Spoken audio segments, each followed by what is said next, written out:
ঈদের নামাজ পড়ার সঠিক নিয়ম। ঈদের নামাজে যাওয়ার আগে অবশ্যই আমার এই ভিডিওটি দেখবেন। ইনশাআল্লাহ ঈদের নামাজ নিয়ে আপনার কোনো পেশ লাগবে না। প্রথমে ইমামের পিছনে দাঁড়ানোর পর আপনি নিয়ত করবেন যে আমি মুক্তাদি হইয়া এই ইমামের পিছনে অতিরিক্ত 6 তাকবীরের সাথে ঈদুল ফিতরের 2 রাকাত ওয়াজিব নামাজ আদায় করিতেছি। আল্লাহু আকবার।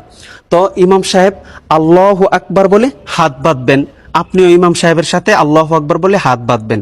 তারপর ইমাম সানা পড়বেন। সানা পড়ার পর অতিরিক্ত 3টা তাকবীর দিবেন। আল্লাহু আকবার বলবেন, হাত ছেড়ে দিবেন। দ্বিতীয় তাকবীর আল্লাহু আকবার বলবেন, হাত ছেড়ে দিবেন। তৃতীয় তাকবীরের মাথায় আল্লাহু আকবার বলে হাত বেঁধে নেবেন। তারপরে ইমাম সাহেব সূরা ফাতিহা এবং অন্য আরো একটি সূরা মিলিয়ে রুকু সিজদা কমপ্লিট করে দ্বিতীয় রাকাতের জন্য দাঁড়াবেন। দ্বিতীয় রাকাতে দাঁড়ানোর পর ইমাম সাহেব প্রথমে সূরা ফাতিহা এবং অন্য আরো একটি সূরা মিলাবেন। সূরা মিলানোর পর রুকুতে যাওয়ার পূর্বে অতিরিক্ত আরো 3টা তাকবীর দিবেন। আল্লাহু আকবার বলবেন, হাত ছেড়ে দিবেন। দ্বিতীয় তাকবীর আল্লাহু আকবার বলবেন, ইমাম সাহেব হাত ছেড়ে দিবেন।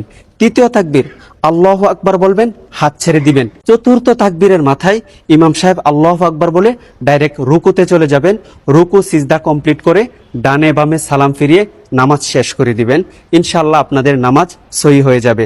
আর এই ভিডিওটি সর্বোচ্চ শেয়ার করে দিবেন যেন সকল মানুষ ঈদের নামাজটি শিখতে পারে ইনশাআল্লাহ।